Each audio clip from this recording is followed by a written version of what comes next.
ജീവധാര ജീവമൊഴി കാൽവരിനാഥന്റെ സ്നേഹമൊഴി തിരുനിറത്താൽ ജീവനേകും യേശുനാഥന്റെ ജീവമൊഴി ജീവധാര ജീവധാര ജീവധാര.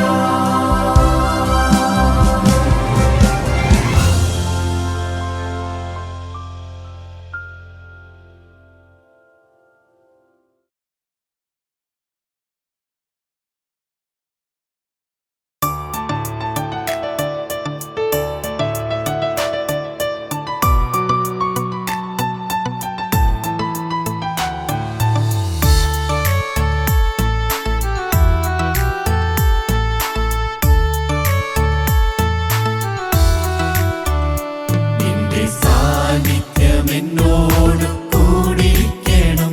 നിന്റെ ബലമുള്ള ഭുജമെന്റെ തുണയാകണം.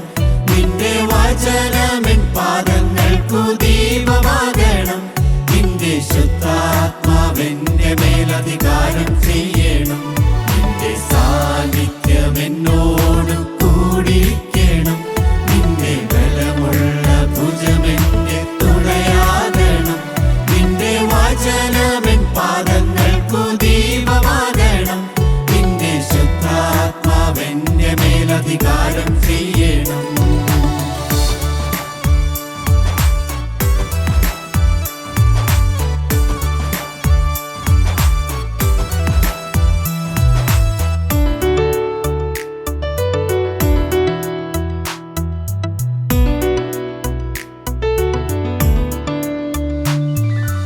എരിയും തീച്ചൂള തന്നിൽ ഇസ്രായേല്യ ബാലന്മാർക്ക് നടുവിൽ നാലാമനായ നിന്റെ സാന്നിധ്യം.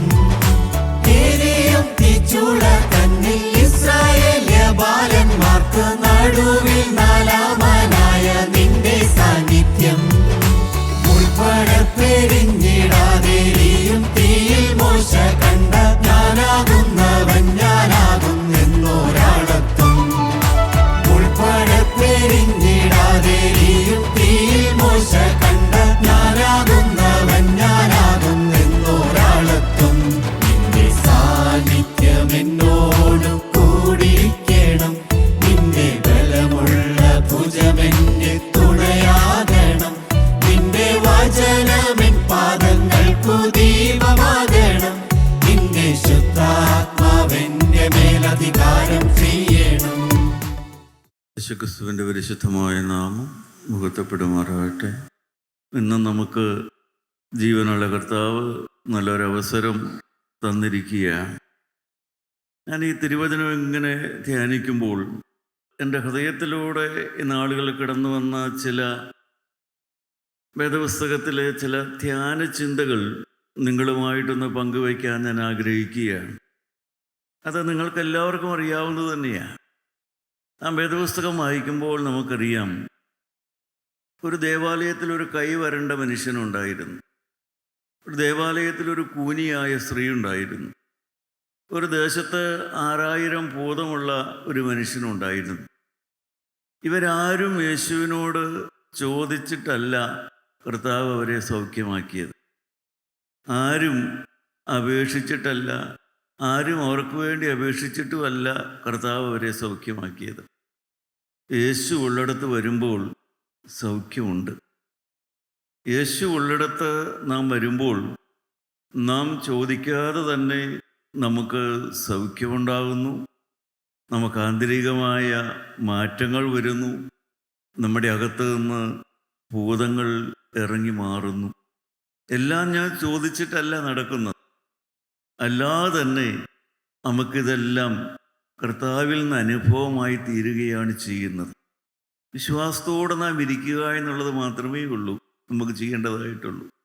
അതുപോലെ തന്നെ കർത്താവ് ആഹാരം കൊടുത്തു. 5 അപ്പം കൊണ്ട് 5000 പേരെ, 7 അപ്പം കൊണ്ട് 4000 പേരെയൊക്കെ പോഷിപ്പിച്ചു. അവരാരും ഞങ്ങൾക്ക് വിശക്കുന്നു എന്ന് പറഞ്ഞില്ല. അയ്യോ കർത്താവേ എനിക്ക് വിശക്കുന്നു എന്ന് പറഞ്ഞില്ല. അത് പറയുന്നതിന് മുമ്പ് തന്നെ, അങ്ങനെയൊരു വിശപ്പിനെക്കുറിച്ച് അവർക്കൊരു വിചാരം വരുന്നതിന് മുമ്പ് തന്നെ കർത്താവ് അവർക്ക് ആഹാരം കൊടുത്തു കഴിഞ്ഞു. എത്ര നല്ലവനാണ് നമ്മുടെ യേശു! അതും വെറുതെ ഒരു അഭയാർത്ഥി ക്യാമ്പിലെ ഭക്ഷണം പോലെയല്ല, നല്ല ഫിഷ് കറി മീൽസ് എന്നൊക്കെ പറയുന്ന പോലെയുള്ള ഭക്ഷണം തന്നെ കർത്താവ് ചോദിക്കുന്നതിന് മുമ്പ് തന്നെ അവർക്ക് കൊടുത്തു. നാം ഒന്ന് ഓർത്ത് നോക്കണം, നമ്മുടെ യേശു എത്ര നല്ലവനാണ്. അയ്യോ കർത്താവെ, എനിക്ക് വിശപ്പ് വരുന്നതിന് മുമ്പേ എനിക്ക് വേണ്ടത് അവൻ കരുതി കഴിയുന്നു. വശയാപ്രവചനത്തിൽ പറയും, അവൻ തീയിനിട്ട് കൊടുക്കുന്നുവെന്ന്, മത്സ്യത്തിന് തീയിനിട്ട് കൊടുക്കുന്നുവെന്ന്. എന്നുവെച്ചാൽ ദൈവമക്കൾ നാം കടലിലെ മത്സ്യത്തെ പോലെയോ കരയിലെ അല്ലെങ്കിൽ കായലിലെ മത്സ്യത്തെ പോലെ ഇങ്ങനെ ധാരാളം വിഭവങ്ങളുള്ളവരൊന്നുമല്ല. ഒരു അക്വേറിയത്തിലെ അല്ലെങ്കിൽ ഒരു ഫിഷ് ടാങ്കിലെ മീനിനെ പോലെയുള്ളൂ. ഇട്ട് കൊടുത്താലേ ആഹാരം കിട്ടുകയുള്ളൂ. ആഹാരം ഇട്ട് കൊടുത്താലേ ഫിഷ് ടാങ്കിൽ കിടക്കുന്ന മീനിന് ആഹാരം കിട്ടുകയുള്ളൂ. ഹോശയ്യാ പ്രവചനത്തിൽ പറയും, അവൻ ആഹാരം ഇട്ടുകൊടുക്കുന്നുവെന്ന്. ദൈവമക്കളെ, തക്ക സമയത്ത് നമുക്ക് വേണ്ടത് കർത്താവ് ഇട്ട് തരികയാണ് ചെയ്യുന്നത്. നമുക്കൊരുപാടൊന്നുമില്ല, കർത്താവിനറിയാം. നമുക്ക് ബുദ്ധിയുമില്ല, കഴിവുമില്ല, റിസോഴ്സുമില്ല, സൗന്ദര്യവുമില്ല, പ്രാഗൽഭ്യമില്ല, ഒന്നുമില്ല. പക്ഷേ തക്ക സമയത്ത് വേണ്ടതെല്ലാം ഒരു ഗ്ലാസിൻ്റെ കൂട്ടിക്കിടക്കുന്ന മീനിന് ഉടമസ്ഥന് ഇട്ട് കൊടുക്കുന്നത് പോലെ നമുക്ക് നമ്മുടെ കർത്താവ് ഇട്ട് തരികയാണ് ചെയ്യുന്നത്. എത്ര നല്ലവനാണ് ഈ യേശു! ദൈവത്തിന് സ്തോത്രം. കർത്താവായ യേശുവിനെ അവൻ്റെ വീട്ടുകാരും അംഗീകരിച്ചില്ല, അവൻ്റെ നാട്ടുകാരും അംഗീകരിച്ചില്ല, അവൻ്റെ വീട്ടുകാരും അംഗീകരിച്ചില്ല. പക്ഷേ സ്വർഗത്തിൽ നിന്ന് മാത്രം അവനൊരു അംഗീകാരം കിട്ടി. വേറെ ആരും അവനെ അംഗീകരിച്ചില്ല. ഈ ഭൂമിയിൽ ആരും അവനെ അംഗീകരിച്ചില്ല. ദൈവമക്കളെ, നമ്മളെ ഈ ഭൂമിയിൽ ആരും അംഗീകരിച്ചെന്ന് വരില്ല. ഒരു വീട്ടുകാരും അംഗീകരിച്ചെന്ന് വരില്ല, ഒരു നാട്ടുകാരും അംഗീകരിച്ചെന്ന് വരികയില്ല, ഒരു സ്ഥലത്തും നമുക്ക് അംഗീകാരം കിട്ടിയെന്ന് വരികയില്ല. പക്ഷേ അംഗീകാരം കിട്ടാത്തവനോടും ഞാൻ നിൻ്റെ കൂടെ ഇരിക്കുമെന്ന് ജീവനുള്ള ദൈവം, ഞാൻ നിങ്ങളോട് പറയട്ടെ ദൈവമക്കളെ, നിങ്ങളുടെ കുലം ചെറുത്, നിങ്ങളുടെ കുലമഹിമ കുറവ്, എല്ലാം നിങ്ങൾക്ക് കുറവാണെങ്കിൽ നിങ്ങൾ ഗിദെയോനെ ഓർത്ത് ഓർക്കണം. ഗിദെയോൻ പറയും, എൻ്റെ കുലം എന്തുള്ളൂ, എൻ്റെ കുടുംബം എന്തുള്ളൂ. അതാണ് ഗിദെയോൻ പറയുന്നത്. എൻ്റെ കുലം എന്തുള്ളൂ, എൻ്റെ കുടുംബം എന്തുള്ളൂ. കർത്താവ്, ഇതൊന്നും കൊലയാൻ മാത്രമുള്ള കുലവുമില്ല, കുടുംബവുമില്ല. ഉടനെ ജീവനുള്ള ദൈവം ഗിദെയോനോട് പറയുകയാണ്, ഗിദെയോനെ, ഞാൻ നിൻ്റെ കൂടെ ഇരിക്കും. നിൻ്റെ കുലവും ചെറുത്, നിൻ്റെ കുടുംബവും ചെറുത് എന്ന് ഗിദെയോൻ പറഞ്ഞപ്പോൾ, നിങ്ങൾ ന്യായാധിപന്മാരുടെ പുസ്തകം 6-ാം അധ്യായം 15-16 വാക്യമാണ് ഞാൻ പറഞ്ഞതെന്ന് തോന്നുന്നു. ഉടനെ ദൈവം പറയുകയാണ്, ഗിദെയോനെ, ഞാൻ നിൻ്റെ കൂടെ ഇരിക്കും, ഞാൻ നിൻ്റെ കൂടെ ഇരിക്കുക.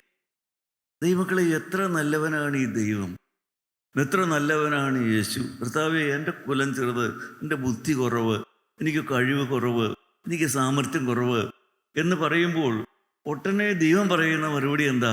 ഞാൻ നിൻ്റെ കൂടെ ഇരിക്കാം, ഞാൻ നിൻ്റെ കൂടെ ഇരിക്കാം. ദൈവമക്കളെ, ഇതൊന്നും നിങ്ങൾ മറന്നു പോകരുത്. ഗിദെയോൻ പറഞ്ഞ ആ വാക്കുകളൊക്കെ മറന്നു പോകരുത്. അത് തന്നെയാണ് 1 കൊരിന്ത്യർ ലേഖനത്തിലൊക്കെ ഭാഗ്യവാനായ പൗലോസ് അപ്പോസ്തലൻ എടുത്തു പറയുന്നത്. 1 കൊരിന്ത്യർ 1:27-28 വാക്യമൊക്കെ നിങ്ങൾക്കറിയാവുന്നതാ. ഒന്ന് വായിക്കുന്നത് നല്ലത്. അതൊക്കെ ഒന്ന് കൂടെ വായിക്കണം നിങ്ങൾ. 1 കൊരിന്ത്യർ 1:27-28 വാക്യങ്ങളൊക്കെ ഒന്നെടുത്ത് വായിക്കണം. അപ്പോഴാണ് നമുക്ക് ആവേശം വരും, അപ്പോഴാണ് നമുക്ക് നല്ല കോൺഫിഡൻസ് വരും. നമ്മളെ ദൈവം എത്രമാത്രം വിലയുള്ളവരായി കാണുന്നു. ആ വാക്യം ഒന്ന് വായിക്കൂ. ജ്ഞാനികളെ ലജ്ജിപ്പിപ്പാൻ ദൈവം ലോകത്തിൽ ഭോഷത്വമായത് തിരഞ്ഞെടുത്തു, ബലമുള്ളതിനെ ലജ്ജിപ്പിപ്പാൻ ദൈവം ലോകത്തിൽ ബലഹീനമായത് തിരഞ്ഞെടുത്തു, ഉള്ളതിനെ ഇല്ലായ്മയാക്കുവാൻ ദൈവം ലോകത്തിൽ കുലഹീനവും നികൃഷ്ടവുമായതും ഏതുമില്ലാത്തതും തിരഞ്ഞെടുത്തു, ദൈവസന്നിധിയിൽ ഒരു ജഡവും പ്രശംസിക്കാതിരിക്കേണ്ടതിന് തന്നെ. ദൈവമക്കളെ, ഒന്നുമില്ലാത്തവനെ തിരഞ്ഞെടുത്തു എന്നാ പൗലോസ് പറയുന്നത്. ഒന്നുമില്ല, പ്രശംസിക്കാൻ ഒന്നുമില്ല, ഒന്നിലും പുകഴാനില്ല, ഒന്നിലുമില്ല. ഗിദെയോൻ പറഞ്ഞത് തന്നെ പൗലോസ് എടുത്തു പറയുകയാണ്. അങ്ങനെയുള്ളവനെ ദൈവം തിരഞ്ഞെടുത്തു. ദൈവത്തിന് ഗിദെയോനോടും അതേ പറയാനുള്ളൂ, ഞാൻ നിൻ്റെ കൂടെ ഇരിക്കാം, ദൈവമക്കളെ, അതുപോലെ അതൊക്കെയാണ് നമ്മുടെ വിശ്വാസത്തിൻ്റെ ഉറപ്പ്, അഥവാ നമ്മുടെ വിശ്വാസത്തിൻ്റെ അടിസ്ഥാനം. ഇതുപോലെ സ്നേഹിക്കുന്ന, ഇതുപോലെ കരുതുന്ന, ഇതുപോലെ തീനിട്ട് തരുന്ന ദൈവമാണ്. ദാവീദ് തൻ്റെ വാർദ്ധക്യത്തിൽ എഴുതിയ സങ്കീർത്തനമാണ് 37-ാം സങ്കീർത്തനം. ഞാൻ ബാലനായിരുന്നു, ഞാൻ വൃദ്ധനായി തീർന്നു. വാർദ്ധക്യത്തിൽ എഴുതിയ സങ്കീർത്തനമാണ് 37-ാം സങ്കീർത്തനം. അതൊക്കെ നിങ്ങളൊന്ന് വായിക്കണം. 37-ാം സങ്കീർത്തനമൊക്കെ വായിച്ച് നിങ്ങൾ രസിക്കണം. അതിൻ്റെ 4-ാമത്തെ വാക്യം ഒന്ന് വായിക്കൂ. 37-ാം സങ്കീർത്തനം 4-ാമത്തെ വാക്യം. വാർദ്ധക്യത്തിൽ ദാവീദ് രസിക്കുകയാണ്. എന്താണ് രസിക്കുന്നത്? യഹോവയിൽ തന്നെ രസിച്ചുകൊള്ളുക, അവൻ നിന്റെ ഹൃദയത്തിലെ ആഗ്രഹങ്ങളെ നിനക്ക് തരും. ദൈവത്തിന് സ്തോത്രം. യഹോവയിൽ തന്നെ ദേശത്ത് പാർത്ത് വിശ്വസ്തത ആചരിക്കുക. യഹോവയിൽ തന്നെ രസിച്ചുകൊള്ളുക, അവൻ നിന്റെ ഹൃദയത്തിലെ ആഗ്രഹങ്ങളെ നിനക്ക് തരും. വാർദ്ധക്യത്തിൽ ദാവീദ് പറയുകയാണ്, എൻ്റെ ഹൃദയത്തിലെ ആഗ്രഹങ്ങളെയൊക്കെ എനിക്ക് തന്ന ഒരു ദൈവമുണ്ട്. വാർദ്ധക്യത്തിലാണത് പറയുന്നത്. എൻ്റെ ഹൃദയത്തിലെ ആഗ്രഹങ്ങളെ എനിക്ക് തന്ന ദൈവം. ദൈവമക്കൾ, ഇതൊക്കെ നിങ്ങൾ ധ്യാനിക്കണം. 37-ാം സങ്കീർത്തനമൊക്കെ നിങ്ങൾ ഇരുന്ന് വായിക്കണം, വായിച്ച് രസിക്കണം, അതിൽ സന്തോഷിക്കണം. എന്തായിരുന്നു അവസ്ഥ? എവിടെ നിന്നാണ് കൊണ്ടുവന്നത്? ഉയർത്തിയ ദൈവം. വീണുപോയി, പക്ഷേ പിന്നെയും പിന്നെയും എഴുന്നേൽപ്പിക്കുന്ന ദൈവം. വീണവരെ പിന്നെയും പിന്നെയും എഴുന്നേൽപ്പിക്കുന്ന ദൈവം. ദാവീദ് ഇതാണ് പറയുന്നത്, എൻ്റെ ഹൃദയത്തിലെ ആഗ്രഹങ്ങളെയൊക്കെയും തന്നു. വീഴാഞ്ഞിട്ടാണോ? വീണുപോയി, പക്ഷേ ദൈവം എഴുന്നേൽപ്പിച്ചു. ദൈവമക്കളെ, ഇത്ര നല്ലവനായ ഒരു ദൈവത്തെ നമുക്ക് പിടികിട്ടുക, അല്ലെങ്കിൽ അവൻ്റെ മകനായിത്തീരുക, മകളായിത്തീരുക, ഒരു സാൽവേഷൻ, ഒരു രക്ഷയുടെ അനുഭവത്തിലേക്ക് വരിക, ഒരു ബോൺ അഗെയിൻ എക്സ്പീരിയൻസ് കിട്ടുക, ഞാൻ യേശുവിൻ്റെ മകനായിത്തീരുക എന്നൊക്കെ പറയുന്നത് ഇത്ര വലിയ ശ്രേഷ്ഠമേറിയ അനുഭവങ്ങളൊക്കെയാണ്. എന്ന് പറഞ്ഞതൊക്കെ നിങ്ങളും ധ്യാനിക്കണം. വേദപുസ്തകത്തിലെ വാക്യങ്ങളൊക്കെ കണ്ടിട്ടില്ലേ? എത്രയോ അപ്പനമ്മമാർ, മാതാപിതാക്കൾ വന്നു, മക്കളുടെ കാര്യം യേശുവിനോട് പറഞ്ഞു, അത് നടത്തിക്കൊണ്ടുപോയി. മക്കൾ വന്നില്ല, പക്ഷേ മാതാപിതാക്കൾ വന്നു, യേശുവിനോട് വന്നു പറഞ്ഞു, കർത്താവേ, ഇന്നതാ എൻ്റെ കൊച്ചൻ്റെ അവസ്ഥ, ഇന്നതാ എൻ്റെ മോക്കടെ അവസ്ഥ. ഭർത്താവ് പരിഹാരം കൊടുത്തു വിട്ടു. കർത്താവ് അപ്പനും അമ്മയ്ക്കും പരിഹാരം കൊടുത്തു വിട്ടു. ഒരപ്പൻ വന്ന് പറഞ്ഞു, കർത്താവേ, എൻ്റെ അവിശ്വാസം ക്ഷമിക്കണം, എനിക്ക് നിന്നെ വലിയ വിശ്വാസമൊന്നും ഉണ്ടായില്ല, പക്ഷേ ഇപ്പോൾ നീ ക്ഷമിക്കണം, എൻ്റെ അവിശ്വാസം ക്ഷമിക്കണം. കർത്താവ് പറഞ്ഞു, ഇനി അവൻ്റെ ഉള്ളിൽ ഭൂതം കയറൂല എന്ന് പറഞ്ഞു. ഇനി പിശാച് അവൻ്റെ ഉള്ളിൽ കയറൂല എന്ന്. അവനൊന്നും ചെയ്തിട്ടില്ല, അപ്പനോടാ പറഞ്ഞത്. അപ്പോൾ നമ്മളിവിടെ വന്നിരിക്കുമ്പോൾ നിങ്ങളുടെ ഹൃദയത്തിലെ നിങ്ങളുടെ കുഞ്ഞുങ്ങളുടെ കാര്യമൊക്കെ നോക്കാനൊരു ഒപ്പണില്ലേ? നിങ്ങൾ ഇവിടെ വന്നാൽ നിങ്ങളുടെ മക്കളുടെ കാര്യം പറയുമ്പോൾ അതിനൊരു വിലയുണ്ട്, അത് തീർച്ചയായും വിലയുണ്ട്. മക്കൾ വന്നില്ല, പക്ഷേ അപ്പനും അമ്മയും പറഞ്ഞു, അവരുടെ അവിശ്വാസം നീ വിശ്വസിക്കുക മാത്രം ചെയ്യുക, കുഞ്ഞ് മരിച്ചുപോയി എന്നാണ് പറഞ്ഞത്. പള്ളി പ്രമാണി കേട്ടത് കുഞ്ഞ് മരിച്ചുപോയി, ഇനി യേശുവിനെ വിളിക്കുമൊന്നും വേണ്ട എന്ന് പറഞ്ഞപ്പോൾ അവനങ്ങ് നിരാശപ്പെട്ടു പോയി. ഉടനെ അപ്പനോട് യേശു പറഞ്ഞു, വിശ്വസിക്കുക മാത്രം ചെയ്യുക. ദൈവത്തിന് സ്തോത്രം. ദൈവമക്കളെ, വിശ്വസിക്കുക, വിശ്വാസിയായ ഒരു അപ്പനായിരിക്കുക, വിശ്വാസിയായ ഒരു അമ്മയായിരിക്കുക. നിങ്ങളുടെ കുഞ്ഞുങ്ങളുടെ കാര്യം നോക്കാനൊരു യേശുവുണ്ട്. നിങ്ങൾ വിചാരിച്ചാൽ നിങ്ങളുടെ കുഞ്ഞുങ്ങളുടെ സ്ഥിതി മാറും. നിങ്ങൾ പ്രാർത്ഥിച്ചാൽ നിങ്ങളുടെ കുഞ്ഞുങ്ങളുടെ അനുഭവം മാറും. നിങ്ങൾ ഉറപ്പായി നിൽക്കണം, വിശ്വസിക്കുക മാത്രം ചെയ്യുക. എൻ്റെ അവിശ്വാസം ക്ഷമിക്കണമേ. ഇതൊക്കെയാണ് അപ്പനും അമ്മയൊക്കെ വന്ന് കർത്താവിനോട് പറഞ്ഞത്. ഇത്ര നല്ലവനായ ഒരു യേശു. നമുക്ക് ഉത്തരവാദിത്തങ്ങളുണ്ട് കേട്ടോ, ഉത്തരവാദിത്തങ്ങളുണ്ട്. ഭാരതീയ വിശ്വാസം അനുസരിച്ച് എന്നുവെച്ചാൽ വേദപുസ്തകത്തിൽ അങ്ങനെ തന്നെ പറഞ്ഞിട്ടില്ല, പക്ഷേ നമ്മുടെ വിശ്വാസം അനുസരിച്ച് നമ്മൾ ജനിച്ചു വരുന്ന നമുക്ക് 3 പേരോട് കടപ്പാടുണ്ട്. 3 പേരോട് കടപ്പാടുണ്ട്. 1, ദൈവത്തോട് കടപ്പാടുണ്ട്. 2, പാരൻസിനോട് കടപ്പാടുണ്ട്. 3, ഗുരുക്കന്മാരോട് കടപ്പാടുണ്ട്. ഭാരതീയ വിശ്വാസം പഠിപ്പിക്കുന്നത് 1, ദൈവത്തോട് കടപ്പാടുണ്ട്. 2, പാരൻസിനോട് കടപ്പാടുണ്ട്. 3, നമ്മളെ പഠിപ്പിച്ച ഗുരുക്കന്മാരോട് കടപ്പാടുണ്ട്. ദൈവത്തോടുള്ള കടപ്പാട് അതെങ്ങനെയാണ് നമ്മൾ തീർക്കുക? ദൈവത്തോടുള്ള കടപ്പാട് എങ്ങനെയാണ് തീർക്കുക? അപ്പം നാം അറിയണം. പള്ളി കൊണ്ടേ തിരികെത്തിച്ചാൽ മതിയോ? പെരുന്നാളേറ്റ് കഴിച്ചാൽ മതിയോ? പോരാ. ദൈവത്തോടുള്ള കടപ്പാട് എങ്ങനെയാണ് തീർക്കുക? അവൻ വിശുദ്ധനായിരിക്കുന്ന പോലെ ഞാൻ വിശുദ്ധനാകണം. അതാണ് ദൈവത്തോടുള്ള കടപ്പാട് തീർക്കുന്നത്. ദൈവം വിശുദ്ധനായിരിക്കുന്ന പോലെ ഞാനും വിശുദ്ധനാകണം. അങ്ങനെയാണ് ദൈവത്തോട് കടപ്പാട് തീരേണ്ടത്. പാരൻസിനോടുള്ള കടപ്പാട് എങ്ങനെയാണ് തീർക്കുക? എങ്ങനെയാണ് നാം അറിഞ്ഞിരിക്കണം? പാരൻസിനുള്ള കടപ്പാട്. അവർ ഹാർഡ് വർക്ക് ചെയ്താണ് നമ്മളെ വളർത്തിയത്. നിങ്ങളും ഹാർഡ് വർക്ക് ചെയ്യണം. നിങ്ങൾ ഹാർഡ് വർക്ക് ചെയ്ത് പഠിക്കണം, വളരണം, നിങ്ങളുടെ മക്കളെ വളർത്തണം. അതുപോലെ തന്നെ കുടുംബത്തിൻ്റെ അഭിവൃദ്ധിക്ക് വേണ്ടി ഹാർഡ് വർക്ക് ചെയ്യണം. ദൈവത്തോടുള്ള കടപ്പാട് എങ്ങനെ തീർക്കും? വിശുദ്ധ ജീവിതം. മാതാപിതാക്കന്മാരുടെ കടപ്പാട് എങ്ങനെ തീർക്കും? ഹാർഡ് വർക്ക് ചെയ്യണം, കഠിനാധ്വാനം ചെയ്യണം, നമ്മുടെ തന്നെ കുടുംബത്തെ നോക്കണം. ദൈവമക്കളെ, പഠിപ്പിക്കുന്നവരോട്, അധ്യാപകരോടുള്ള കടപ്പാട് എങ്ങനെയാണ് തീർക്കുക? അതെങ്ങനെയാണ് തീർക്കുക? അവർ പഠിപ്പിച്ചത് ഞാൻ മറന്നുപോയി എന്ന് പറയാനിട വരരുത്. അവർ പഠിപ്പിച്ചത് ഞാൻ അനുസരിച്ചില്ലല്ലോ എന്ന് പറയാനിട വരരുത്. കെമിസ്ട്രിയുടെയും ഫിസിക്സിൻ്റെയും കാര്യം മാത്രമല്ല ഈ പറയുന്നത്. നമ്മുടെ വിശ്വാസം അനുസരിച്ച് നമ്മളെ ശരിയായി പഠിപ്പിച്ച അത് നാം അനുസരിച്ചില്ലല്ലോ. ഞാൻ അനുസരിക്കേണ്ട ഒരു കാര്യം ഒരു അധ്യാപകൻ, എൻ്റെ ഗുരു എനിക്ക് പറഞ്ഞു തന്നു, അത് ഞാൻ അനുസരിച്ചില്ലല്ലോ എന്ന് പറയാനിട വരരുത്. സദൃശവാക്യം 5:13 വായിക്കാം. സദൃശവാക്യം 5:13 പറയും, എനിക്ക് കിട്ടിയ പ്രബോധനം ഞാൻ മറന്നു കളഞ്ഞു. അങ്ങനെ ഒരു വാക്യമുണ്ട് തോന്നുന്നു. 5:13 വായിച്ച് സദൃശവാക്യം. എന്റെ ഉപദേഷ്ടാക്കന്മാരുടെ വാക്ക് ഞാൻ അനുസരിച്ചില്ല, എന്നെ ഉപദേശിച്ചവരുടെ വാക്ക് ഞാൻ അനുസരിച്ചില്ല, എന്നെ പ്രബോധിപ്പിച്ചവർക്ക് ഞാൻ ചെവി കൊടുത്തില്ല, എന്നെ പ്രബോധിപ്പിച്ചവർക്ക് ഞാൻ ചെവി കൊടുത്തില്ല. അങ്ങനെ പറയാനിട വരരുത്. അങ്ങനെയാണ് ഗുരുക്കന്മാരോടുള്ള കടപ്പാട് തീർക്കുന്നത്.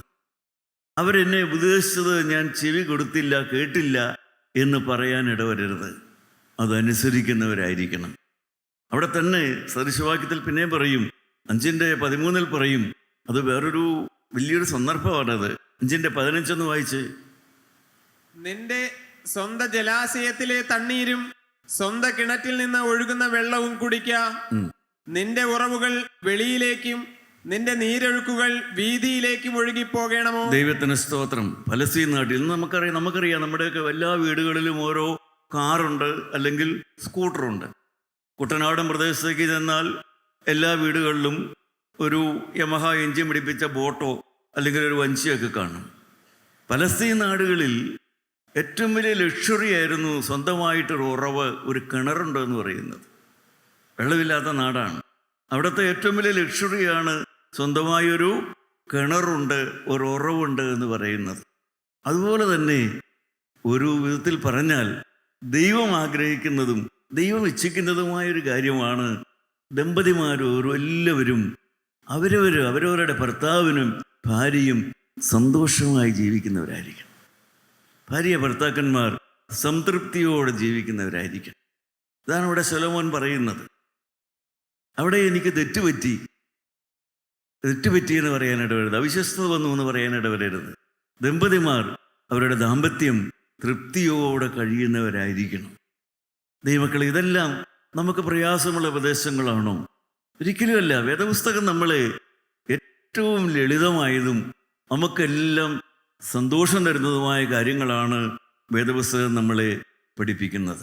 നമ്മുടെ ചിന്താവിഷയത്തിലേക്ക് നമുക്ക് വേഗത്തിൽ വരാം. ഗലാത്യ ലേഖനമാണ് നാം പഠിച്ചുകൊണ്ടിരുന്നത്. ആ വിഷയം എന്തുകൊണ്ടാണ് ഈ ഗലാത്യ ലേഖനവും റോമാലേഖനവും ഒക്കെ ഭാഗ്യവാനായ അപ്പോസ്തലൻ്റെ ചില തീഷ്ണതയേറിയ ലേഖനങ്ങളാണത്. ഒരു ഉപദേശമല്ല, തീഷ്ണമായ ഉപദേശങ്ങളാണ് അതിനകത്തെല്ലാം ഉള്ളത്. വളരെ തീഷ്ണതയോടെ അപ്പോസ്തലൻ പഠിപ്പിക്കുന്ന കാര്യങ്ങളാണ് ഗലാത്യ ലേഖനത്തിലും റോമാലേഖനത്തിലും ഒക്കെ ഉള്ളത്. എന്തുകൊണ്ടാണ് ഇത്ര തീഷ്ണതയോടെ പെരുമാറുന്നതെന്ന് ചോദിച്ചാൽ ഒരു കാര്യം നമുക്കൊന്ന് കളഞ്ഞാൽ മനസ്സിലാക്കാൻ സാധിക്കും. ഒരു കുഞ്ഞ് ജനിക്കുന്നത് വരെ, ഒരമ്മ ഗർഭിണിയായിരിക്കുന്നു, കുഞ്ഞ് ജനിക്കുന്നത് വരെ അമ്മയാ ശുശ്രൂഷിക്കുന്നത്, അമ്മയ്ക്കാ കരുതൽ. കുഞ്ഞ് പിറക്കുന്നത് വരെ കരുതണത് അമ്മയാ കരുതണത്. കുഞ്ഞ് പറന്നു കഴിഞ്ഞാലോ പിന്നെ കരുതണത് കുഞ്ഞിനെയാ കരുതണത്.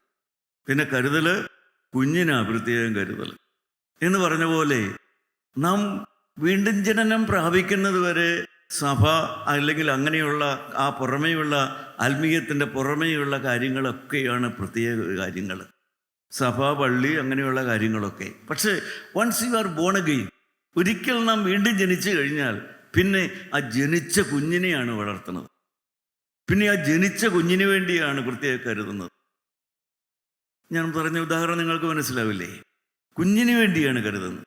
എപ്പോഴും നാം ഈ നമ്മുടെ ഫെലോഷിപ്പിൽ പഠിച്ചിട്ടുള്ളത് അതാണ്. പുറമെ അതുവരെ ഉണ്ടായിരുന്നതല്ല, വീണ്ടും ജനിച്ച കുഞ്ഞുങ്ങളെയാണ് നാം കരുതുന്നത്. വീണ്ടും ജനിച്ച വ്യക്തികളെയാണ് നാം പ്രത്യേകം കരുതുന്നത്, പഠിപ്പിക്കുന്നത്, ഉപദേശിക്കുന്നത്, പ്രബോധിപ്പിക്കുന്നത്. വീണ്ടും ജനനം പ്രാപിച്ചവരെയാണ്. അതുവരെ കുഞ്ഞ് പ്രസവിക്കുന്നതുവരെ അമ്മയാണ് കരുതുന്നത്. പ്രസവിച്ചു കഴിഞ്ഞാൽ പിന്നെ കുഞ്ഞിനെയാണ് കരുതുന്നത്. അതുപോലെ നാം വീണ്ടും ജനിച്ച മക്കളെയാണ് നാം പ്രത്യേകം കരുതുന്നത്. നാം ഓരോരുത്തരും വീണ്ടും ജനിച്ചവരായിരിക്കണം. ഓരോരുത്തരും ബോൺ അഗെയിൻ ആയിരിക്കണം. ഓരോരുത്തരും മനസാന്തരപ്പെട്ടവരായിരിക്കണം. യേശുവിനെ ഞാൻ കർത്താവും രക്ഷിതാവുമായി സ്വീകരിച്ചു, ഞാൻ യേശുവിനായി എൻ്റെ ജീവിതം കൊടുത്തു എന്ന് പറയാൻ പറ്റാത്ത ആരും നമ്മുടെ കൂട്ടായ്മയിൽ ഉണ്ടാവരുത്. എല്ലാവരും അനുഭവത്തിലേക്ക് വന്നിരിക്കണം. ദൈവമക്കളെ, അതിന് പകരം വേറെ ഒന്നില്ല.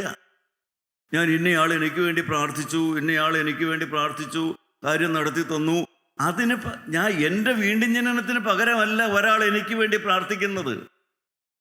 എൻ്റെ വീണ്ടും ജനനത്തിന് പകരമല്ല ഒരാൾ എനിക്ക് വേണ്ടി പ്രാർത്ഥിക്കുന്നത്. എൻ്റെ ഒരു ആവശ്യത്തിന് വേണ്ടി ഒരാൾ പ്രാർത്ഥിക്കുന്നത് എൻ്റെ ആത്മാവിൻ്റെ വീണ്ടും ജനനത്തിന് പകരമുള്ള ഒരു ശുശ്രൂഷയല്ല. അതിന് പകരം ഒരു ശുശ്രൂഷ ഇല്ല. വീണ്ടും ജനനത്തിന് പകരമായി വേറൊരു ശുശ്രൂഷ ഇല്ല, വേദപുസ്തകത്തിലില്ല. യേശുവിനെ കർത്താവും രക്ഷിതാവുമായി സ്വീകരിക്കുന്നതിന് പകരമുള്ള ഒരു ശുശ്രൂഷ വേദപുസ്തകത്തിലില്ല. അത് ഞാൻ ബോൺ അഗെയിനാണ്, ഞാൻ വീണ്ടും ജനിച്ചവനാണ്. അത് പറയാനുള്ളതായ ആ പ്രാഗൽഭ്യം നാം ഓരോരുത്തരും പ്രാപിച്ചിരിക്കണം. ഇതാണ് അപ്പോസ്തലൻ പറയുന്നത്. ഇതെല്ലാം കൂടെ കൂട്ടിക്കുഴയ്ക്കരുത്.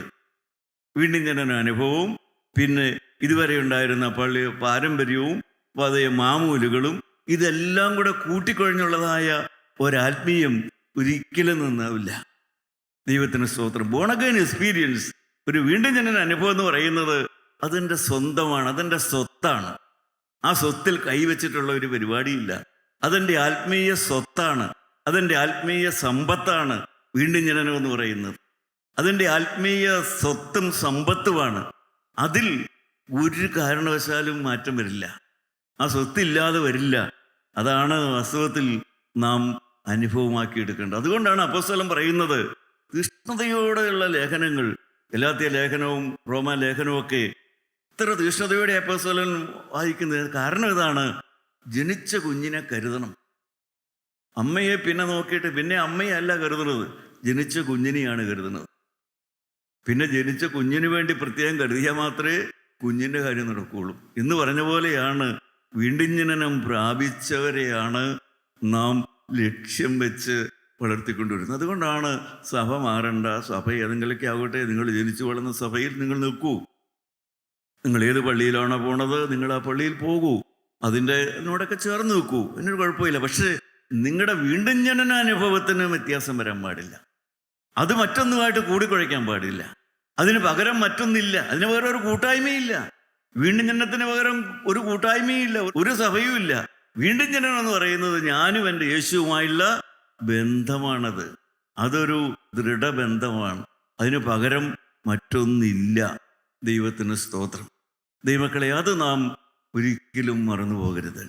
ദൈവനാമത്തെ ഇതെല്ലാം ഉള്ളത് കൊണ്ടാണ് അപ്പോസ്തലൻ ഇത്ര തീഷ്ണതയോടെ, ഞാൻ ഒരിക്കൽ പറഞ്ഞതാണ്, ഗലാത്യ ലേഖനമൊക്കെ അപ്പോസ്തലൻ എഴുതിയില്ലായിരുന്നുവെങ്കിൽ ഇന്നും ക്രിസ്ത്യാനികൾ ചേലാകർമ്മം പരിച്ഛേദന നടത്തി നടക്കുമായിരുന്നു. ഇന്നും പരിച്ഛേദന നടത്തുന്നവരുണ്ട്. ഏതെങ്കിലും രോഗത്തിന് പരിഹാരമായിട്ടല്ല, പരിച്ഛേദന ഒരു ഭക്തിയുടെ മാർഗമായി സ്വീകരിക്കുന്നവരുണ്ട്. പരിച്ഛേദന ഏറ്റാലേ ഭക്തനാകൂ എന്ന് പഠിപ്പിക്കുന്ന ഇടങ്ങളുണ്ട്. ക്രിസ്ത്യാനികളും ആ അനുഭവത്തിൽ പോകുമായിരുന്നു. എക്സെപ്റ്റ് പൗലോസ് അപ്പോസ്തലൻ എന്നുള്ള ഒരൊറ്റ വ്യക്തിയുടെ തൂലിക പരിശുദ്ധാത്മാവ് കൊണ്ട് ചലിച്ചത് കൊണ്ടാണ് ക്രൈസ്തവരുടെ ഇടയിൽ പരിച്ഛേദന എന്ന ആ അനുഭവം മാറിപ്പോയത്. ആ ഒരൊറ്റ വ്യക്തിയാണ് അതിൻ്റെ കാരണം. പരിച്ഛേദന വേണ്ട എന്ന് പറഞ്ഞത്. വേറെ ആരും അതിനെക്കുറിച്ച് സ്പർശിച്ചില്ല. അപ്പോസ്തലൻ ഒറ്റയാള് ആത്മനിറവിൽ തന്നെ അതിനെതിരായിട്ട് നിന്നു. ദൈവത്തിന് സ്തോത്രം. അല്ലെങ്കിൽ ഇന്ന് ക്രൈസ്തവരും പരിച്ഛേദനയേറ്റ് പോകുമായിരുന്നു.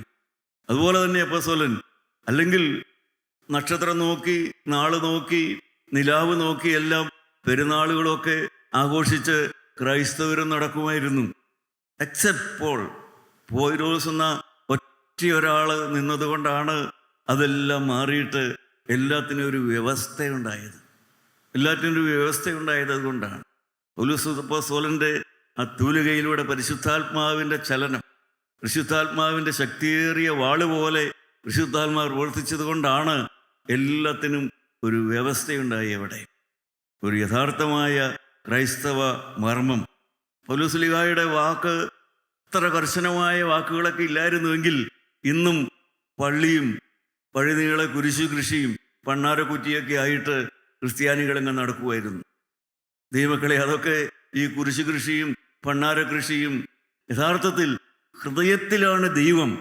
നിങ്ങൾ ബുദ്ധിയുള്ള ആരാധനയായി ദൈവത്തിൻ്റെ പരിശുദ്ധാത്മാവ് നിങ്ങളിൽ വസിക്കുന്നു എന്ന് പഠിപ്പിച്ചതാരാണ്? പരിശുദ്ധാത്മാവ് നിങ്ങളിലാണ് വസിക്കുന്നത്, നിങ്ങളുടെ ഹൃദയത്തിലാണ് പഠിപ്പിക്കുന്നതെന്ന് പൗലോസ് അപ്പോസ്തലൻ ഒരാളെ പഠിപ്പിച്ചു. ദൈവമക്കളെ, ഇത്ര കരുത്തോടെ നിന്ന ആ മനുഷ്യൻ, ഇത്ര കരുത്തോടെ ഇതിനെല്ലാം പറയാൻ കാരണം എന്താ? അപ്പോസ്തലൻ ജനിച്ചു വളർന്ന സാഹചര്യം എന്ന് പറയുന്നത് നേർച്ചകളും കാഴ്ചകളും പെരുന്നാളുകളും എല്ലാമുള്ള സാഹചര്യത്തിലാണ് അപ്പോസ്തലൻ ജനിച്ചു വളർന്നത്. ആ കാലത്ത് പൗലോസ്ലീഹ ജനിച്ച യഹൂദാ സഭയിൽ ദാവീദ് യാക്കോബ് നേർച്ച നേർന്നു, ഹന്ന നേർച്ച നേർന്നു, ഇഫ്താഹ് നേർച്ച നേർന്നു. ഇത്രയും പേര് അന്ന് നേർച്ച നേരലിൻ്റെ കാലത്താണ് പൗലോസ് ജനിക്കുന്നത്. എല്ലാവരും നേർച്ച നേരുന്ന കാലത്താണ്. അതുപോലെയുള്ള നേർച്ചകളും പൗലോസൊക്കെ നേർന്നിരുന്നോ എന്തോ എനിക്കറിഞ്ഞുകൂടാ. യെശയ്യാ പ്രവചനത്തിൽ പറയും, വ്യർത്ഥമായ നേർച്ചകൾ. പ്രവാചകനിലൂടെ ദൈവം പറഞ്ഞു, ഈ വ്യർത്ഥമായ നേർച്ചകൾ. അതിൻ്റെ 1:13 യെശയ്യാ 1:13 പറയും, വ്യർത്ഥമായ നേർച്ചകൾ. ദൈവമക്കളെ, ഇതിലെല്ലാം മനുഷ്യനിങ്ങനെ വ്യർത്ഥമായ നേർച്ചകൾ നേർന്ന് മാമൂലുകളിൽ കുടുങ്ങിക്കിടക്കുമ്പോഴാണ് അപ്പോസ്തലനായ വിശുദ്ധ പൗലോസ് ശക്തിയോടെ തന്നെ ദൈവത്തിൻ്റെ വചനം ഘോഷിക്കുന്നു. ദൈവത്തിന് സ്തോത്രം. അപ്പോസ്തലൻ എഴുതി, ഈ നേർച്ചയൊന്നുമല്ല നേർച്ച. യാക്കോബ് നേർന്ന നേർച്ചയോ ഹന്ന നേർന്ന നേർച്ചയോ ഇഫ്താഖ് നേർന്ന നേർച്ചയോ ഇതൊന്നുമല്ല നേരേണ്ടത്. നിങ്ങൾ നേരേണ്ട നേർച്ച ഏതാണ്? അപ്പോസ്തലൻ പഠിപ്പിച്ചു. അതാണ് റോമർ 12:1-2 വാക്യം നിങ്ങൾക്കറിയാമല്ലോ. ആ ഒരു നേർച്ച നിങ്ങൾ എല്ലാവർക്കും ഉണ്ടായിരിക്കണം. എന്താണ് ആ റോമർ 12:1-2 വാക്യം? ക്രൈസ്തവരായ എല്ലാവരും ആ നേർച്ച എടുത്തവരായിരിക്കണം. ആ നേർച്ച എല്ലാവരും പാലിച്ചേ പറ്റുകയുള്ളൂ. റോമാലേഖനം 12:1-2 വാക്യം അത് കാണാതെ പഠിച്ചിരിക്കണം, അത് ബൈഹാർട്ട് പഠിച്ചിരിക്കണം. ആ നേർച്ച എല്ലാവരും നേർന്നിരിക്കണം. എന്താണ് ആ നേർച്ച? സഹോദരന്മാരെ, ഞാൻ ദൈവത്തിന്റെ മനസ്സലിവ് ഓർപ്പിച്ച് നിങ്ങളെ പ്രബോധിപ്പിക്കുന്നത്, നിങ്ങൾ ബുദ്ധിയുള്ള ആരാധനയായി നിങ്ങളുടെ ശരീരങ്ങളെ ജീവനും വിശുദ്ധിയും ദൈവത്തിന് പ്രസാദവുമുള്ള യാഗമായി സമർപ്പിപ്പീൻ. നിങ്ങളുടെ ശരീരം ദൈവത്തിന് സമർപ്പിച്ചതായിരിക്കണം. നിങ്ങളുടെ ഇന്ദ്രിയങ്ങൾ, നിങ്ങളുടെ നാവ്, നിങ്ങളുടെ കണ്ണ്, നിങ്ങളുടെ നോട്ടം, നിങ്ങളുടെ ചിന്ത, നിങ്ങളുടെ മനോരഥം എല്ലാം, സ്വപ്നം എല്ലാം ദൈവത്തിന് സമർപ്പിച്ചതായിരിക്കണം. എങ്കിൽ മാത്രമേ ഈ ലോകത്തിന് അനുരൂപമാകാതെ നന്മയും പ്രസാദവും പൂർണ്ണതയുമുള്ള ദൈവഹിതം ഇന്നതെന്ന് തിരിച്ചറിയേണ്ടതിന് മനസ്സ് പുതുക്കി രൂപാന്തരപ്പെടുവിൻ. ദൈവത്തിന് സ്തോത്രം. അപ്പോസ്തലൻ പറയുകയാണ്, നിങ്ങൾ അനുഭവിക്കേണ്ടത് ആ നേർച്ചയാണ് അനുഭവിക്കേണ്ടത്. രൂപാന്തരം എന്ന അനുഭവം നിങ്ങൾ അനുഭവിക്കേണ്ടത് അതാണ്, രൂപാന്തരം. ഈ ശരീരം ദൈവത്തിന് കൊടുക്കുന്നു, കണ്ണ് ദൈവത്തിന് സമർപ്പിക്കുന്നു, ഇന്ദ്രിയങ്ങൾ ദൈവത്തിന് സമർപ്പിക്കുന്നു, എൻ്റെ വ്യക്തിത്വം ദൈവത്തിനായി സമർപ്പിക്കുന്നു. ഇനി എൻ്റെ ഇഷ്ടമല്ല, ആ രൂപാന്തരം ഞാൻ അനുഭവിക്കുന്നു. അതാണ് ക്രൈസ്തവരായി നാം അനുഭവിക്കേണ്ടത്. ദൈവത്തിന് സ്തോത്രം. അപ്പോസ്തലൻ ഇത്ര വ്യക്തമായി പഠിപ്പിക്കുന്നു. മനുഷ്യനറിയുന്നില്ല. മനുഷ്യന് ദൈവം ശരീരം തരുന്നു. നാം പാപം ചെയ്യുന്ന ശരീരം ആര് തന്നതാ? കള്ളു കുടിക്കുന്ന നാവ് ആര് തന്നതാ? കള്ളു കുടിക്കാനുള്ള പണം ആര് തന്നതാ? ചീത്തയായത് നോക്കാനുള്ള കണ്ണ് ആര് തന്നതാ? ഒന്ന് വായിച്ചു നോക്കൂ. ഹോശയ്യാ പ്രവചനം ഒന്ന് വായിച്ചു നോക്കൂ. അതിന് 2-ാം അധ്യായത്തിൻ്റെ 8-ാം വാക്യമായിരിക്കണം. ഹോശയ്യാ 2:8 എന്ന് വായിച്ചു നോക്കൂ. ദൈവം തന്ന ശരീരം, ദൈവം തന്ന പണം, ദൈവം തന്ന സമയം, ദൈവം തന്ന ആരോഗ്യം, ദൈവം തന്ന ഭാര്യ, ദൈവം തന്ന യൗവനം, എല്ലാം ദൈവം തന്നത് അതെന്തിനു വേണ്ടി ഉപയോഗിക്കുന്നു? അവൾക്ക് ധാന്യവും വീഞ്ഞും എണ്ണയും നൽകിയതും ധാന്യവും വീഞ്ഞും എണ്ണയും നൽകിയത് ബാലിനു വേണ്ടി ഉപയോഗിച്ച, പാപത്തിന് വേണ്ടി ഉപയോഗിച്ച ധാന്യവും വീഞ്ഞും എണ്ണയും തന്നത്, അവളുടെ വെള്ളിയും പൊന്നും വർദ്ധിപ്പിച്ചതും ഞാനെന്ന് അവൾ അറിഞ്ഞില്ല. സഹോദര, നിനക്ക് ശമ്പളം തന്നത് ദൈവമാണെന്ന് നീ അറിയുന്നില്ല. നിനക്ക് വസ്തുവക തന്നത്, നിനക്ക് വീട് തന്നത്, നിനക്ക് കുടുംബം തന്നത്, കുടുംബജീവിതം തന്നത്, ആരോഗ്യമുള്ള മക്കളെ തന്നത്, പണം തന്നത്, എല്ലാം ദൈവം തന്നതാ. പക്ഷെ അതെല്ലാം നീ പാപം ചെയ്യാൻ ഉപയോഗിക്കുക, അതെല്ലാം നീ മദ്യപിക്കാൻ ഉപയോഗിക്കുക, അതെല്ലാം നിന്റെ ഇഷ്ടം പോലെ കൈകാര്യം ചെയ്യാൻ നീ ഉപയോഗിക്കുക. തന്നത് ദൈവം, പക്ഷേ ഉപയോഗിക്കുന്ന ഞാൻ അതെല്ലാം എൻ്റെ സ്വന്തം ഇഷ്ടപ്രകാരം ഏത് പാപത്തിനു വേണ്ടിയും ഇതെല്ലാം ഞാൻ ഉപയോഗിക്കുന്നു. പ്രിയപ്പെട്ടവരെ, സങ്കടകരമാണ്. ഈ അനുഭവത്തിൻ്റെ നടുവിലാണ് പൗലോസ് ജീവിക്കുന്നത്. എന്നിട്ട് പൗലോസ് പറയുകയാണ്, നിങ്ങൾ നിങ്ങളുടെ ശരീരം ദൈവത്തിൻ്റെ മന്ദിരമായി സമർപ്പിക്കണം. അപ്പോസ്തലൻ ഗലാത്യ ലേഖനത്തിൽ ഒരു കാര്യം കൂടെ പഠിപ്പിച്ചു. 1-ാം അധ്യായത്തിൽ, ഞാൻ പറഞ്ഞതിന് വിപരീതമായിട്ട് സ്വർഗത്തിലെ മാലാഖ വന്ന് പറഞ്ഞാൽ പോലും മാലാഖ ശപിക്കപ്പെട്ടവനായിരിക്കും. അപ്പോസ്തലൻ ഒരു കാര്യം കൂടെ പഠിപ്പിച്ചു. ഒന്ന് വായിച്ചു നോക്കൂ എൻ്റെ പ്രിയപ്പെട്ടവരെ. ഗലാത്യ ലേഖനം 1-ാം അധ്യായം 11-ാമത്തെ വാക്യം ഒന്ന് വായിച്ചു നോക്കൂ. സഹോദരന്മാരെ, ഞാൻ അറിയിച്ച സുവിശേഷം മാനുഷമല്ല എന്ന് നിങ്ങളെ ഓർമ്മിപ്പിക്കുന്നു. ഞാൻ അറിയിച്ച സുവിശേഷം മാനുഷ്യമല്ല. ഞാൻ എൻ്റെ ബുദ്ധി കൊണ്ടൊന്നും പഠിപ്പിച്ചില്ല, എൻ്റെ ബുദ്ധി കൊണ്ട് നിങ്ങളെ ഒന്നും അറിയിച്ചില്ല, എൻ്റെ ബുദ്ധി ഒന്നും ഞാൻ നിങ്ങൾക്ക് പകർന്നു തന്നില്ല. ഞാൻ പഠിപ്പിച്ചത്, ഞാൻ ഉപദേശിച്ചത് മാനുഷ്യമല്ല. ദൈവമക്കളെ, എല്ലാം നാം ഓർക്കണം. നാം ഏതെങ്കിലും വിദ്യാഭ്യാസം കൊണ്ട് പറയുന്ന ഒരു കാര്യമല്ല. സാധാരണയായി ഞാൻ പഠിപ്പിക്കുന്നതോ, അല്ലെങ്കിൽ ഏതെങ്കിലും ദൈവമക്കളെ സ്റ്റേജിൽ നിന്ന് പഠിപ്പിക്കുന്നതോ, അല്ലെങ്കിൽ ഏതെങ്കിലും മീറ്റിങ്ങിൽ ദൈവവചനം പറയുന്നവർ പഠിപ്പിക്കുന്നതോ, ഒറ്റ വിഷയമേ പഠിപ്പിക്കേണ്ടതുള്ളൂ. എങ്ങനെ സ്വർഗത്തിൽ പോകാം, എങ്ങനെ ദൈവരാജ്യത്തിലെത്താം, ഇതാണ് മനുഷ്യനെ പഠിപ്പിക്കേണ്ടത്. അതാണ് സുവിശേഷം. എങ്ങനെ ദൈവരാജ്യത്തിലെത്താം, ഇതാണ് പഠിപ്പിക്കേണ്ട വിഷയം.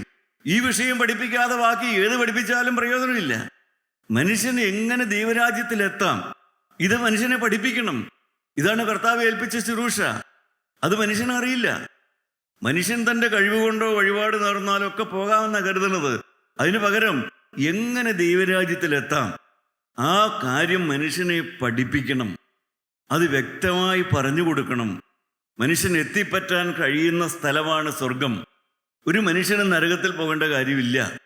ദൈവമക്കളെ, മനുഷ്യർക്ക് എത്താൻ സാധിക്കുന്ന സ്ഥലമാണ് സ്വർഗരാജ്യം.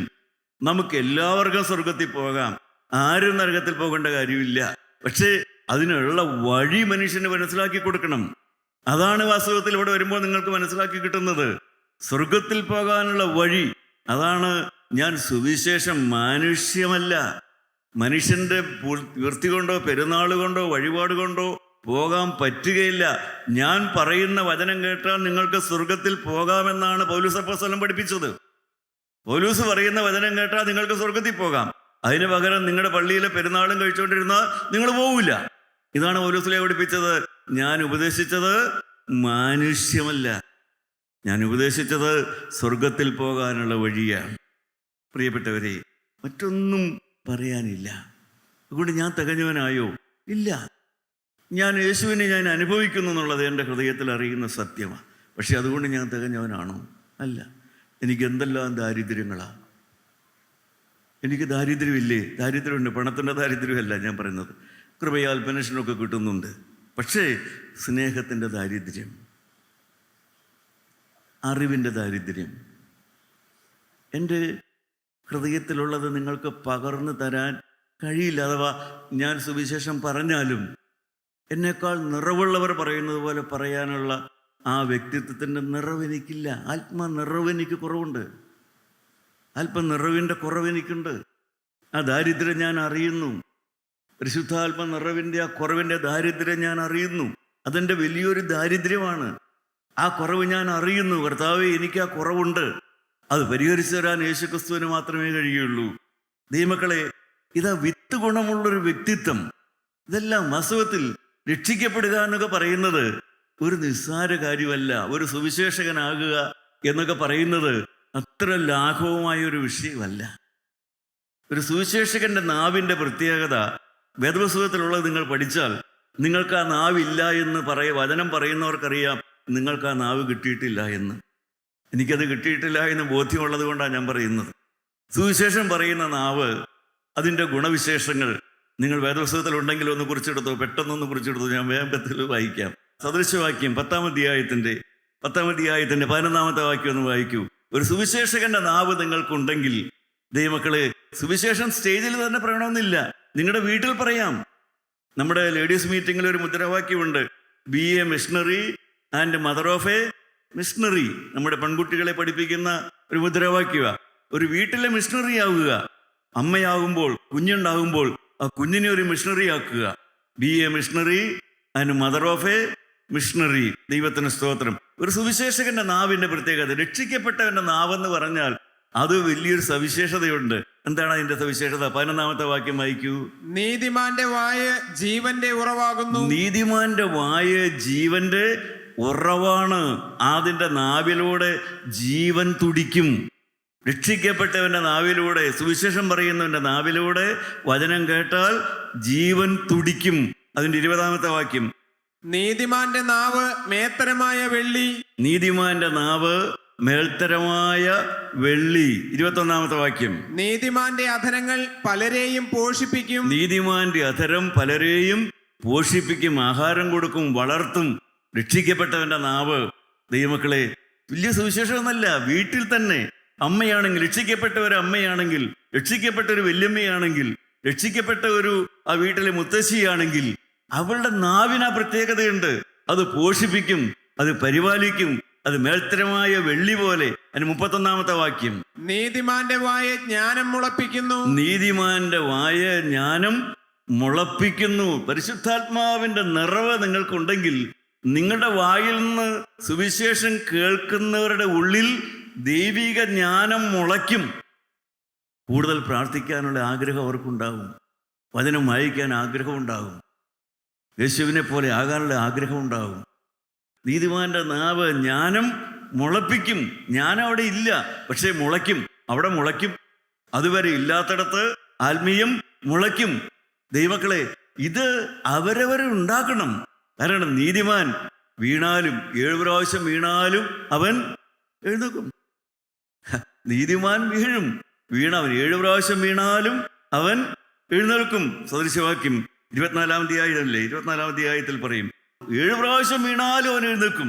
രക്ഷിക്കപ്പെടുക എന്നൊക്കെ പറയുന്നത് ഒരു വലിയ ഭാഗ്യ അനുഭവമാണ്. ദൈവമക്കളെ, അവൻ വീണാലും എഴുന്നേൽക്കും. 6 കഷ്ടത്തിൽ നിന്നും ദൈവം അവനെ വിടുവിക്കും. 7-ാമത്തേതിലും ദൈവം അവനെ രക്ഷിക്കും. യോബിന്റെ പുസ്തകം 5:19 പറയും, 6 കഷ്ടത്തിൽ അവനും വീഴും, 7-ാമത്തേലും അവനെ വിടുവിക്കും ദൈവം. ദൈവമക്കളെ, നിങ്ങൾക്ക് വിശ്വാസമുണ്ടോ? വിശ്വാസമുണ്ടെങ്കിൽ ആ വാക്യം നിങ്ങളൊന്ന് പറയണം കേട്ടോ. 5:19 യോബിന്റെ പുസ്തകം 5:19. 6 കഷ്ടത്തിൽ നിന്ന് അവൻ നിന്നെ വിടുവിക്കും, 7-ാമത്തേതിലും തിന്മ നിന്നെ തൊടുകയില്ല. ദൈവത്തിന് സ്തോത്രം. വിശ്വസിക്കുന്നവർക്ക് ഒന്ന് കരമുയർത്തി പറയാവോ? ഹല്ലേലൂയ. എന്താണ് പറയേണ്ടത്? ഒന്നുകൂടെ വായിച്ചോ. എന്താ പറയേണ്ടത്? 6 കഷ്ടത്തിൽ നിന്ന് അവൻ നിന്നെ വിടുവിക്കും. 6 കഷ്ടങ്ങളിൽ നിന്ന് അവൻ എന്നെ വിടുവിക്കും. Hallelujah, hallelujah. ജീവിതത്തിലെ 6 കഷ്ടങ്ങൾ പുറകെ ഉണ്ട് എൻ്റെ പ്രിയപ്പെട്ടവരെ. വെള്ളിയും വേണ്ട, പൊക്കണവും വേണ്ട. ദൈവവേലയ്ക്ക് പോകുമ്പോൾ പണം വേണ്ട, കൂടെ കൊണ്ടുപോകണ്ട. കർത്താവ് പറഞ്ഞു, തൽക്കാലത്ത്, ഒരു കാലത്ത് നിനക്ക് പണം ഉണ്ടാകണ്ട എന്നല്ല പറഞ്ഞത്. ഇപ്പോൾ നിനക്ക് 10 രൂപയുടെ കുറവുണ്ടോ സഹോദര, അത് സാരമാക്കണ്ട. ഇപ്പോൾ 15 രൂപയുടെ കുറവുണ്ടോ, 100 രൂപയ്ക്ക് കുറവാണോ, ദാരിദ്ര്യമാണോ, അത് കണക്ക് കൂട്ടണ്ട, അത് ദാരിദ്ര്യമായി കണക്കാക്കണ്ട. നീ പൊക്കണത്തിന്റെ കാര്യം ചിന്തിക്കണ്ട. അവൻ തക്ക സമയത്ത് നിനക്ക് തന്നുകൊള്ളും, ആഹാരം ഇട്ട് തന്നുകൊള്ളും. 6 കഷ്ടത്തിൽ നിന്നും അവൻ നിന്നെ വിടുവിക്കും. 7-ാമതോ, അടുത്തതോ? 7-ാമത്തേതിലും തിന്മ നിന്നെ തൊടുകയില്ല. ഇതുവരെ കഷ്ടങ്ങളിൽ നിന്നെല്ലാം അവനെ വിടുവിച്ച ദൈവം ഇനി വരാൻ പോകുന്ന കഷ്ടങ്ങളിലും തിന്മ എന്നെ തൊടുകയില്ല. ഞാൻ വീണാൽ നിലം പരിചായി പോകയില്ല. നീതിമാൻ വീണാൽ നിലം പരിചാകയില്ല. വലിയവനായൊരു ദൈവത്തെ നിങ്ങൾ നോക്കുക. അവനതാ ക്രൂശിക്കപ്പെട്ടവനായി കിടക്കുന്നു. ദൈവത്തിലെ അവന്റെ വാഗ്ദത്തമാണ്, അവനെ വിശ്വസിക്കുന്നവർക്കുള്ള വാഗ്ദത്തമാണ്. 7-ാമത്തെ കഷ്ടവും നിന്നെ തൊടുകയില്ല. വരാൻ പോകുന്ന കഷ്ടവും നിന്നെ കീഴടക്കി കളയത്തില്ല. വരാൻ പോകുന്ന രോഗവും നിനക്ക് ഭീഷണിയായി തീരുകയില്ല. നീ നേരിടാൻ പോകുന്ന വിഷയവും നിന്നെ വേരോടെ പറിച്ചു കളയുകയില്ല. നീ അതിനെല്ലാം മറികടന്ന് അപ്പുറം കിടത്തുവാൻ ശക്തനായ ബലമുള്ള കരുത്തുള്ളവരുടെ കരുതലിലേക്ക് ജീവിതം വെച്ചു കൊടുക്കുക മക്കളെ. ഹല്ലേലൂയ. അവന്റെ കയ്യിലേക്ക് ജീവിതം ഏൽപ്പിച്ചു കൊടുക്കുക. വന്ന കഷ്ടങ്ങൾ കർത്താവേ, ഇനി വരാൻ പോകുന്നത് അതിൽ വലുതായാലും ശരി, ഞാൻ അപ്പുറേ കിടക്കും. എന്നെ കടത്താൻ ഒരുത്തനുണ്ട്. കുരിശിൽ മരിച്ചവൻ ഉയർത്തെഴുന്നേറ്റ് ജീവിക്കുന്നവനാണ്. അവൻ മടങ്ങി വരുന്നവനാണ്. അവനാണ് എൻ്റെ നാഥൻ, അവനാണ് എൻ്റെ രക്ഷകൻ, അവനെത്രേ എൻ്റെ വാത്സല്യവാനായ യേശു. ഹല്ലേലൂയ. ദൈവമക്കളെ, നിങ്ങളുടെ കരങ്ങളെ താഴ്ത്തിയിടുക. ഹല്ലേലൂയ. ദൈവവേദലേ, നീ ഒളിച്ചിരിക്കേണ്ടവനല്ല, നീ ഒളിച്ചിരിക്കേണ്ടവനല്ല. പ്രശ്നം നിന്റെ ഹൃദയത്തിലാണെന്ന് മനസ്സിലാക്കിയാൽ മതി. സക്കായിയെ, നീ വേഗം ഇറങ്ങി വാ, നീ വേഗം ഇറങ്ങി വാ. നിനക്ക് കുറവുണ്ട്, നീ ഒളിച്ചിരിക്കാനുള്ള കാര്യം യേശുവിന് മനസ്സിലായി. നീ ഒളിച്ചിരിക്കുക, കാരണം നിനക്ക് പ്രശ്നമുണ്ട്, നിനക്ക് പാപമുണ്ട്, നീ ഒളിച്ചിരിക്കുക. എന്നാൽ യേശു സക്കായിയോട് പറയുക, സക്കായിയെ, പ്രശ്നമുള്ളത് കൊണ്ട് നീ ഒളിച്ചിരിക്കേണ്ടവനല്ല, നീ ഒളിച്ചിരിക്കേണ്ടവനല്ല. നീ താഴെ ഇറങ്ങി എൻ്റെ കൂടെ വാ. ദൈവത്തിന് സ്തോത്രം. നീ താഴെ ഇറങ്ങിയിട്ട് എന്ത് ചെയ്യണം? നീ എൻ്റെ കൂടെ അങ്ങ് നടന്നാൽ മതി. ദൈവത്തിന് സ്തോത്രം. ഹല്ലേലൂയ. ദൈവമക്കളെ, എനിക്ക് അധികമൊന്നും നിങ്ങളോട് പറയാനില്ല. യേശു അതെ സക്കായിയോട് പറയുന്ന, സക്കായി, നീ ഒളിച്ചിരിക്കണ്ട കേട്ടോ. ഹല്ലേലൂയ. ഇന്ന് ആരും ഒളിച്ചിരിക്കണ്ട കേട്ടോ. പാപത്തിന്റെ പുറകിൽ ഒളിച്ചിരിക്കണ്ട കേട്ടോ. എനിക്ക് പൊക്കം കുറവാ, എനിക്ക് പണം കുറവാ, എനിക്ക് വിദ്യാഭ്യാസം കുറവാ, എനിക്ക് വിശുദ്ധി കുറവാ, എനിക്ക് സ്നേഹം കുറവാ, എനിക്ക് സാമർത്ഥ്യം കുറവാ. ആരും ഒളിച്ചിരിക്കണ്ട കേട്ടോ. നീ താഴോട്ട് ഇറങ്ങി വാ. താഴോട്ട് ഇറങ്ങി വന്നിട്ട് എൻ്റെ കൂടെ അങ്ങ് നടന്നാ മതി എന്നാ യേശു പറയുന്നത്.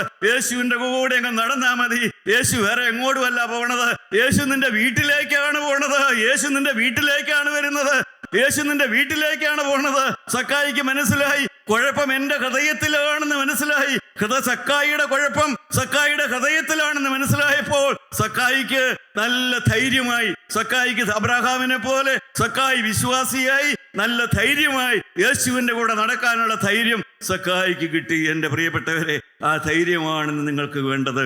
ഇവൻ അബ്രഹാമിന്റെ മകനാകയാൽ ഇന്ന് ഈ ഭവനത്തിന് രക്ഷ വന്നു. ദൈവവേദലേ, നിനക്ക് ആ ധൈര്യം കിട്ടിയോ? സക്കായിക്ക് ആ ധൈര്യം കിട്ടി.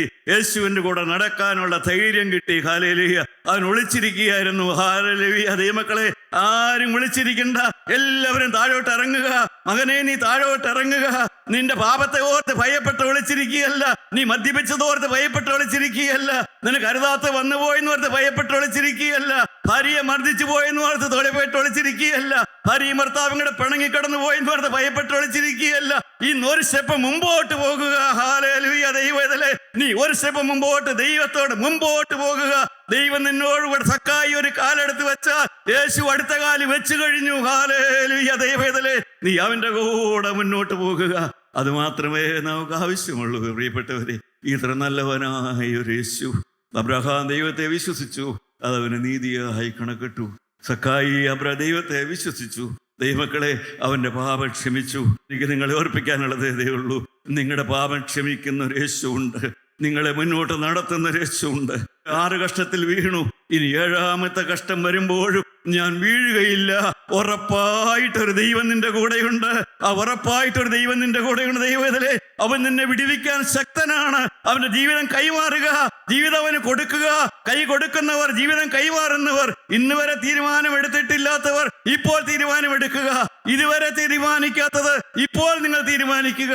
ഇതുവരെ എടുക്കാത്ത സമർപ്പണം ഇപ്പോൾ എടുക്കുന്നവർക്ക് കരങ്ങൾ ഉയർത്തി സ്തുതിച്ചുകൊണ്ട് നമുക്ക് ഈ ശുശ്രൂഷ അവസാനിപ്പിക്കാം. ഹല്ലേലൂയ. കർത്താവേ, 7ാമത്തെ കഷ്ടത്തിലും ഞാൻ ജയിക്കും. ഹല്ലേലൂയ. ഞാനിതാ പുതിയ സമർപ്പണത്തോടെ, പുതിയ തീരുമാനത്തോടെ, പുതിയ ഉത്സാഹത്തോടെ യേശുവിന്റെ കൂടെ സക്കായി നടന്നതുപോലെ, പാപിയായ സക്കായി യേശുവിന്റെ കൂടെ നടന്നതുപോലെ, പടക്കതിയനായ സക്കായി യേശുവിന്റെ കൂടെ നടന്നതുപോലെ, ഇന്ന് രാത്രി ഞാൻ യേശുവിന്റെ കൂടെ നടന്ന് എന്റെ വീട്ടിലേക്ക് തന്നെയാണ് ഞാൻ പോണത്. യേശുവിന്റെ കൂടെയാണെന്ന് മാത്രം. എന്റെ വീട്ടിലേക്ക്, മദ്യമുള്ള വീട്ടിലേക്ക്, കോലാഹലമുള്ള വീട്ടിലേക്ക് ഞാൻ യേശുവിന്റെ കൂടെ നടന്ന് എന്റെ വീട്ടിലേക്ക് ചെല്ലും. അവിടെ എൻ്റെ അവസ്ഥ മാറും. ഹല്ലേലൂയ. നേരം വെളുത്തപ്പോൾ യേശു ഇവിടെ പാർത്തു. പിറ്റേ ദിവസം യേശു പറഞ്ഞു, ഇവൻ അബ്രഹാമിന്റെ മകൻ. ഹല്ലേലൂയ.